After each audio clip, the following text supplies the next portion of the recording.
আচ্ছা, এরপর হচ্ছে সূরাতুত তাগাবিনের শুরু এবং শেষ অংকে আমরা তো বললাম হুয়াল্লাযী খালাকাকুম ফামিনকুম কাফির ওয়া মিনকুম মুমিন। আর তিনি হলেন যিনি তোমাদেরকে সৃষ্টি করেছেন ফামিনকুম, এবং তোমাদের মধ্যে থেকে কাফির, একদল হচ্ছে কাফির, কেউ কাফির, ওয়া মিনকুম মুমিন, আর তোমাদের মধ্যে কেউ হচ্ছে কি আপনার মুমিন। ওয়াল্লাহু বিমা তা'মালুনা বাসীর, আর তোমরা যা কিছু করো তা তিনি দেখেন। আর এই সূরাটি শেষ হয়েছে আল্লাহ রাব্বুল আলামিনের ইলমের কথা বলে, আলিমুল গায়বি ওয়াশ শাহাদাতিল আজিজুল হাকীম। আর তিনি দৃশ্যমান, অদৃশ্য, সব কিছু সম্পর্কে আলিম, অবগত আছেন। আল আজিজ তিনি পরাক্রমশালী, আল হাকিম তিনি হলেন প্রজ্ঞাময়। আল্লাহ রাব্বুল আলামিন অনাদিকাল থেকে জানেন যে কারা জান্নাতে কারা জাহান্নামী, তিনি জানেন তাদের মধ্যে কারা ক্ষতিগ্রস্ত, তিনি এসব বিষয়ে অবগত। সূরার কেন্দ্রে বিষয় আছে কিয়ামতের দিন কাফিরদের মহা ক্ষতি এবং সর্বনাশ সম্পর্কে। তো সূরার আলোচ্য বিষয়টা হচ্ছে আপনার ঈমান আনার ক্ষেত্রে লাভ লোকসান। যারা ঈমান এনেছে তারা জিতবে, লাভবান হবে। যারা কুফরি করেছে তারা হারবে এবং লোকসানের শিকার হবে। তারপর আনুগত্যের ক্ষেত্রে লাভ লোকসান। যারা আল্লাহ এবং তার রসুলের আনুগত্য করেছে তারা লাভবান হবে, আর যারা গাফলেত এবং অবহেলা করেছে তারা লোকসানের শিকার হবে। ব্যবসার ব্যয়ের ক্ষেত্রে আসলে লাভ লোকসান। যারা সদাকা করেছে তারা লাভবান হবে, আর যারা সদাকা করেনি তারা লোকসানের শিকার হবে। এবার আনুষঙ্গিক বিষয় আছে। এই সূরার মধ্যে ইমানের 6টি রুকনের আলোচনা এসেছে। আল্লাহর প্রতি ইমান, এই 7টি আয়াত আল্লাহ তাআলার ও তার আসমা ও সিফাতের কথা বলছে। কিয়ামতের প্রতি ইমান, রাসূলগণের প্রতি ইমান, আসমানি কিতাবের প্রতি ইমান, এবং যেমন আল্লাহ তাআলা বলছেন ওয়ান নূরিল্লাযী আনজালনা, আর আমার নাজিলকৃত নূর মানে হচ্ছে এখানে আসমানি কিতাবকে বোঝানো হয়েছে। তা ফেরেশতাদের প্রতি ইমান, আর কিতাব ফেরেশতারাই কিন্তু নিয়ে আসেন। তাকদীরের প্রতি ঈমান। এরপর আসি, এই সূরায় আল্লাহ তাআলা তার 12টি গুণবাচক নাম উল্লেখ করেছেন। 3 নম্বর হচ্ছে আল্লাহ রাব্বুল আলামিন স্ত্রী পুত্রের ফিতনা থেকে সতর্ক করেছেন, কারণ তারা অনেক সময় গুনাহ এবং নাফরমানির কারণ হয়ে দাঁড়ায়। তাদের কারণে অনেক সময় ইবাদতে গাফলতি চলে আসে। এই অবস্থায় আল্লাহ তাআলা তাদেরকে শত্রু বলে আখ্যায়িত করেছেন, যাতে মুমিনরা গায়রুল্লাহর মহাব্বতকে আল্লাহর মহাব্বতের উপর প্রাধান্যতা না দেয়, এবং গায়রুল্লাহর আনুগত্যকে আল্লাহর আনুগত্যের উপর প্রাধান্যতা না দেয়। তারপর আল্লাহ তাআলা বলেন মা আসাবা মিন মুসিবাতিন ইল্লা বিইذনিল্লাহ ওয়া মান ইউমিন বিল্লাহি ইয়াহদি কলবাহ ওয়াল্লাহু বিকুল্লি শাইইন আলিম। আর আল্লাহর হুকুম ছাড়া কোনো বিপদ আসে না। ওয়া মান ইউমিন বিল্লাহ, আর যে ব্যক্তি আল্লাহর প্রতি ঈমান আনে, ইয়াহদি কলবা, আল্লাহ তার অন্তরকে সুপথে পরিচালিত করেন। ওয়াল্লাহু বিকুল্লি শাইইন আলিম, আর আল্লাহ তাআলা সব বিষয়ে অবগত। আর আলকামা রাহিমাহুল্লাহ বলতেছেন, বান্দা যখন যে বুঝতে পারে মুসিবত আল্লাহ তাআলার পক্ষ থেকে এসেছে, তখন সে মুসিবতে সন্তুষ্ট থেকে এবং আল্লাহর সিদ্ধান্ত মাথা নত করে থাকেন। তার রাসূল সাল্লাল্লাহু আলাইহি ওয়াসাল্লাম ইরশাদ করেছেন, আজামান লিআমরিল মুমিনি, মুমিনদের ব্যাপারটি বড়ই আশ্চর্যজনক। ইন্না আমরাহু কুল্লুন খাইর, সবকিছু তার জন্য কল্যাণজনক। ওয়ালাইসা যাকা লিআহাদিন ইল্লা লিল মুমিন, মুমিন ছাড়া অন্য কারো কোনো কিছুই, তার মুমিন ছাড়া অন্য কারো কারোর জন্য সবকিছু কি নয়, কল্যাণকর নয়। ইন আসাবাতহু সাররাউ শাকারা, মুমিনদের জীবনে যখন সুখ আনন্দ আসে তখন সে সুখ শাকারা, শুকরিয়া আদায় করে। ফাকানা খায়রান লাহু, তাহলে তার জন্য সেখানে কি রয়েছে, কল্যাণ বয়ে আনে। ওয়া ইন আসাবাতহু দাররাহু, আর যদি সে জীবনে দুঃখ কষ্ট আছে, সবরা, অথবা সে কি করে সবর করে, ফাকানা খায়রান লাহু, এবং তার জন্য তাতে কি রয়েছে, কল্যাণ ডেকে আনে। তাহলে সুখ আনন্দ আসলে শুকরিয়া আদায় করতে হবে মুমিনদের জন্য, আর একটা আছে কি তাহলে কল্যাণ হবে। আর যে দুঃখ কষ্ট আসলে সবর করতে হবে, এতে কি থাকবে, কল্যাণ থাকবে। সাআদ বিন জুবাইর রাদিয়াল্লাহু তাআলা বলেন যে ওয়ামাই ইউমিন বিল্লাহি ফাইয়াহদি কলবা, আর আল্লাহ তাআলার প্রতি যে ব্যক্তি ঈমান আনে আল্লাহ তার অন্তরকে সুপরিচালিত করেন। এই আয়াতের মর্ম হলো বিপদ আলা মুমিন ইন্না লিল্লাহি ওয়া ইন্না ইলাইহি রাজিউন পড়ে। এরপর আছে সূরাতুত তালাক, এটা একটা মাদানী সূরা। আয়াত সংখ্যা হলো আপনার 12টি। আত আত তালাক, তালাক, এবং আন-নিসাউল কসারা, হ্যাঁ, আর এটাকে ছোট্ট নিসারা বলা হয়, ছোট্ট সূরা নিসা বলা হয় এটাকে। তা তালাক, কারণ এই সূরাটি অন্য যে কোনো একটা সূরা সে বিস্তারিতভাবে তালাকের হুকুম আহকাম নিয়ে আলোচনা করেছেন। আন-নিসাউল কসরা, এটা তো ছোট্ট সূরা নিসা, কারণ সূরাটি নারীদের কি করেছেন, তালাকের আহকাম নিয়ে কথা বলছেন। প্রায় গোটা সূরাটি জুড়ে বর্ণিত হয়েছে তালাকের বিধিবিধান। তাই পার্থক্য করার জন্য সূরা নিসাকে বলা হয় বড় সূরা সূরা নিসা, সূরা তালাককে বলা হয় ছোট সূরা নিসা। সূরার শুরুর সঙ্গে বা শেষের মিল। সূরাটি শুরু হয়েছে তাকওয়া অবলম্বনের নির্দেশ দিয়ে।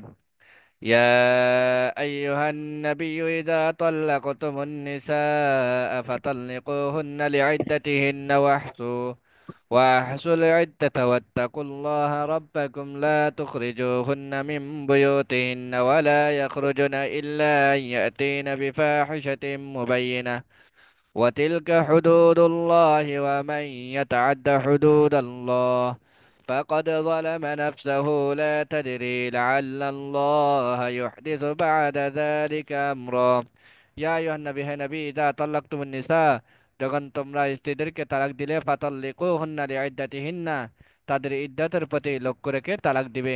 ওয়াহসুল ইদ্দাতা, এবং ইদ্দাতের হিসাব রাখবে। ওয়াত্তাকুল্লাহ, এবং তোমরা কি করো, আল্লাহ তাআলাকে ভয় করো, রব্বাকুম, তোমাদের রব আল্লাহ তাআলাকে ভয় করো। লা তুখরিজুহুন্না মিন বুয়ুতিহিন্না, তাদেরকে তাদের ঘর থেকে তোমরা কি করে দিবে না, বাইর করে দিবেন না। ওয়ালা ইয়াখরুজুনা ইল্লা আন ইয়াতিনা বিফাহিশাতিন মুবাইয়িনা, এবং তারা নিজেরাও ঘর থেকে কি হবে না, বের হবে না, তবে তারা কি হচ্ছে, ফাহিশা কাজ করলে সেটা ভিন্ন কথা। ওয়াতিলকা হুদুদুল্লাহ, আর এটা হচ্ছে আল্লাহ তাআলার সীমা রেখা। ওয়ামান ইয়াতাআদ্দা হুদুদাল্লাহ, আর ওয়ামান ইয়াতাআদ্দা হুদুদাল্লাহ, আর যে ব্যক্তি আল্লাহ তাআলার কি করবে, সীমা লঙ্ঘন করবে, হ্যাঁ, সীমা লঙ্ঘন করবে, আল্লাহ দেওয়া যে সীমা আছে, বিধান রয়েছে, সেই বিধানটা লঙ্ঘন করবে, ফাকাদ যালামা নাফসাহু, সে অবশ্যই অবশ্যই নিজের উপর কি করলো, জুলুম করলো। লা তাদরি লাআল্লাল্লাহ, লা তাদরি লাআল্লাহ ইউহদিসু বাদা যালিকা আমরা, আর লা তাদরি, আর তুমি জানো না, লাআল্লাল্লাহ, আল্লাহ তাআলা হয়তো ইউহদিসু বাদা যালিকা আমরা, যে আল্লাহ তাআলা এরপরে কোন একটি পথ বের করবেন, এরপরে কোন একটি পথ কি করবেন, বের করবেন। এরপর আসি, এই সূরাটি শেষ হয়েছে তাকওয়ার কথা বলে। أعد الله لهم عذابا شديدا فاتقوا الله يا أولي الألباب الذين آمنوا قد أنزل الله إليكم ذكرا أعد الله, আল্লাহ তাআলা প্রস্তুত করে রেখেছেন, লাহুম, তো তাদের জন্য, আযাবান শাদীদা, কঠিন শাস্তি। ফাত্তাকুল্লাহ, হে তোমরা আল্লাহকে ভয় করো, ইয়া উলিল আলবাব, হে বুদ্ধিমান ব্যক্তিরা, হ্যাঁ, আল্লাযীনা আমানু, যারা ঈমান এনেছো, কদ নাযালাল্লাহু ইলাইকুম যিকরা, আর তোমরা আল্লাহ তাআলাকে ভয় করো। আর আল্লাহ তো তো আনজালাল্লাহ, কি করেছেন, নাজিল করেছেন, ইলাইকুম, তোমাদের কাছে, যিকরা, উপদেশ পাঠিয়েছেন। কারণ বান্দা যখন তাকওয়া অবলম্বন করে, তখন বান্দা শরীয়তের সকল বিধিবিধানগুলো পালন করা তার জন্য কি হয়ে যায়, সহজ হয়ে যায়। এই সূরার কেন্দ্রীয় বিষয় হচ্ছে তাকওয়া, পরিবার, সমাজ এবং জাতির সুরক্ষার চাবিকাঠি। এই সূরার আলোচ্য বিষয় হলো আপনার তালাকের বিধান, তালাকের ইদ্দত এবং ভরণ পোষণ, ভরণ পোষণ ভরণ পোষণ বিষয়ে আলোচনা এসেছে। ব্যক্তি, সমাজ, সমাজে তাকওয়ার সুফল এবং প্রভাব ও উপকারিতা। এরপর হচ্ছে নাফরমানি এবং তাকওয়াহীনতার কুফল এবং ভয়াবহ পরিণাম সম্পর্কে আলোচনা। তারপর ঈমান এবং আমলের প্রতিদান, আনুষঙ্গিক বিষয়। তো আনুষঙ্গিক বিষয় হচ্ছে আপনার এখনো হাইজ আসেনি এমন মেয়ের বিয়ে আগদ সম্পন্ন করা কি আছে, আপনার জায়েজ আছে।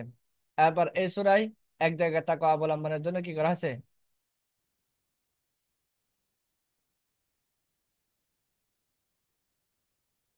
তো আপনার হচ্ছে এক জায়গায় তাকওয়া অবলম্বনের জন্য উৎসাহিত করা হয়েছে, আর এক জায়গায় তাকওয়া অবলম্বন না করার ব্যাপারে সতর্ক করা হয়েছে, সতর্ক করা হয়েছে।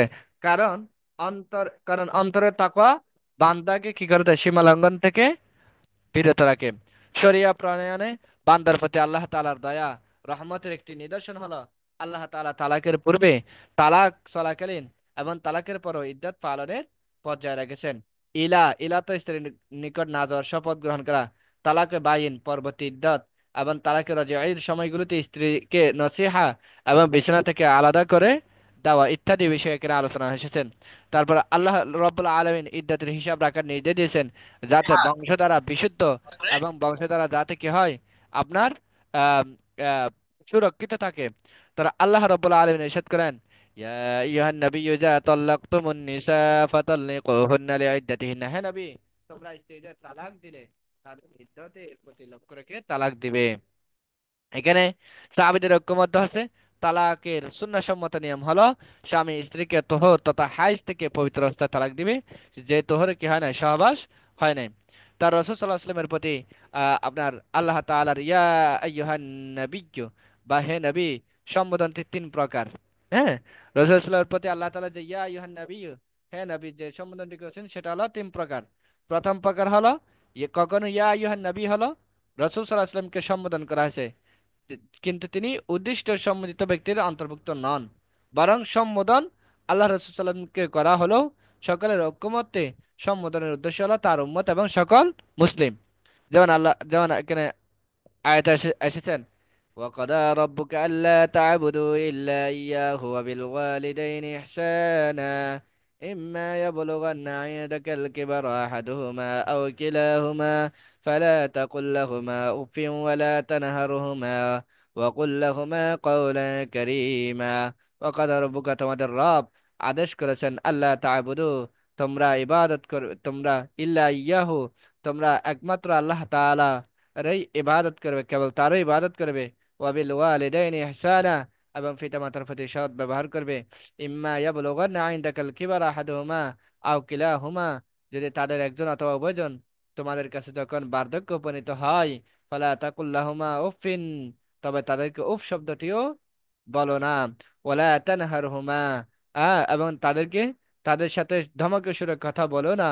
ওয়াকুল্লাহুমা কাওলান কারীমা, বরং তাদের সাথে সম্মানজনকভাবে কথা বলো।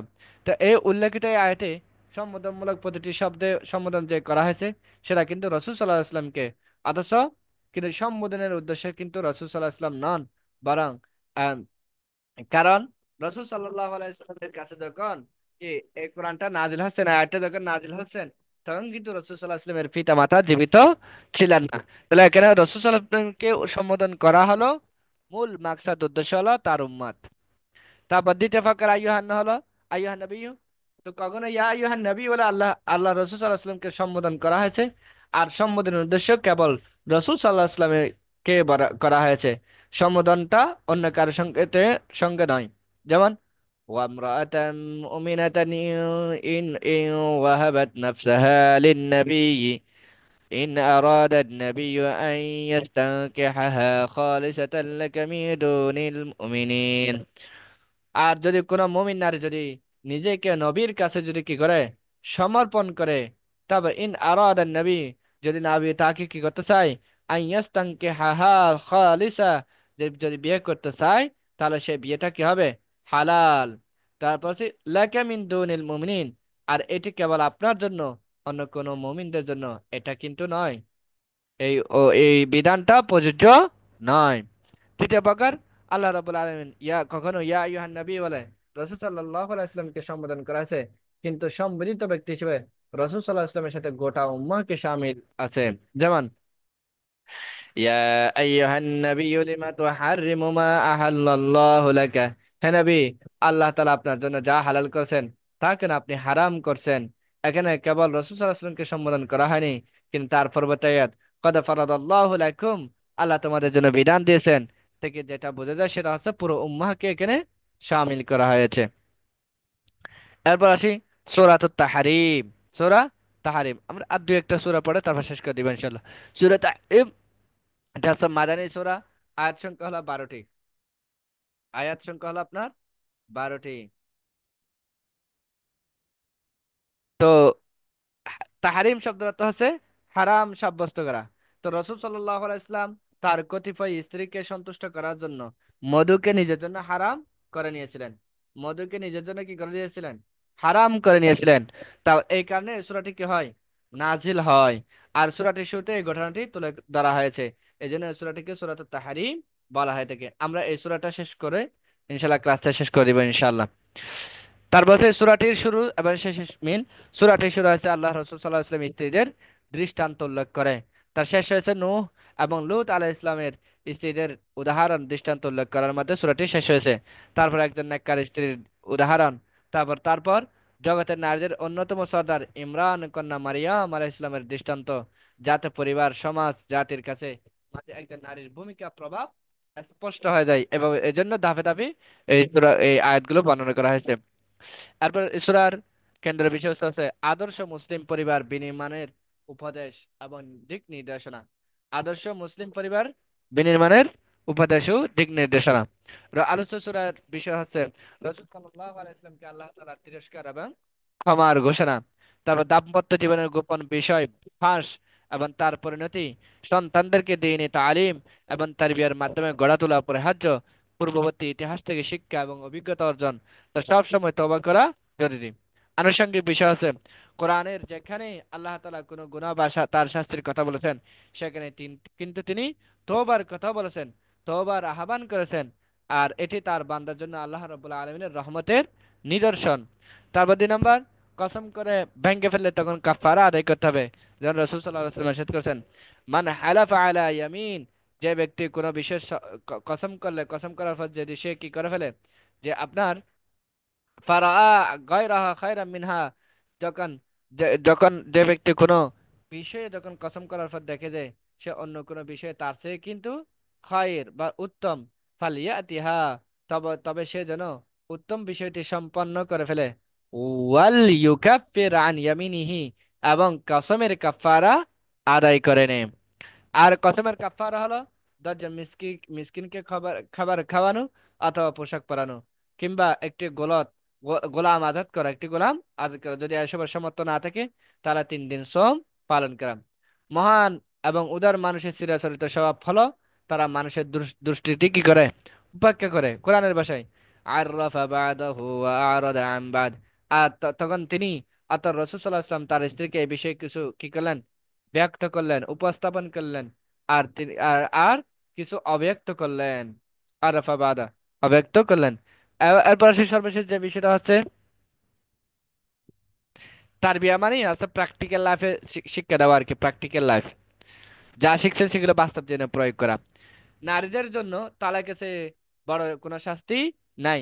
তাই তো আল্লাহ তাআলা তালাককে ধমকি হিসেবে উল্লেখ করেছেন।